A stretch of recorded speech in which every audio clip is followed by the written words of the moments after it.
कुसै बिन किलाब ने मक्का को खूब तरक्की दी और तरक्की के काम किए। सबसे पहले और सबसे बड़ा काम उसने ये किया कि एक बड़ी इमारत यानी एक बिल्डिंग कह लीजिए बनवाई, जिसका नाम दारुन नदवा रखा। इससे पहले मक्का में कोई पक्की इमारत नहीं थी, सब खीमों में और तंबू में रहा करते थे।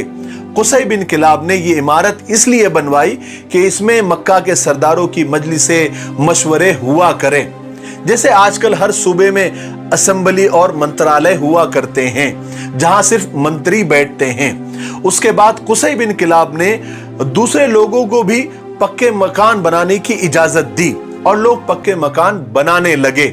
और तीसरा बड़ा काम जो कुसै बिन किलाब ने किया कि अभी तक जो हाजी मक्का में आते थे वो अपने पैसों से खाना खाते थे।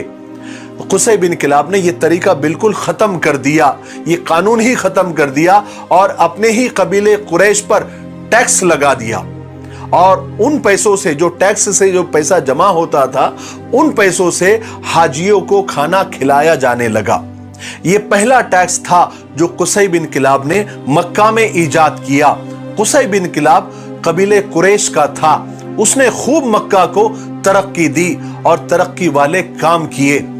पूरे मक्का में क्या, पूरे अरब में उसकी वाहवाही होने लगी।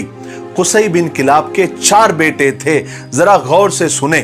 कुसै बिन किलाब के 4 बेटे थे। बड़े का नाम अब्दुद्दार था और छोटे बेटे का नाम अब्द मुनाफ था। जब कुसै बिन किलाब बूढ़ा हुआ तो उसने काबे के सारे ओहदे अपने बड़े बेटे अब्दुद्दार को दे दिए। लेकिन कुछ ही साल के बाद अब्दुद्दार और अब्द मुनाफ की औलाद ने ये ओहदे आपस में बांट लिए।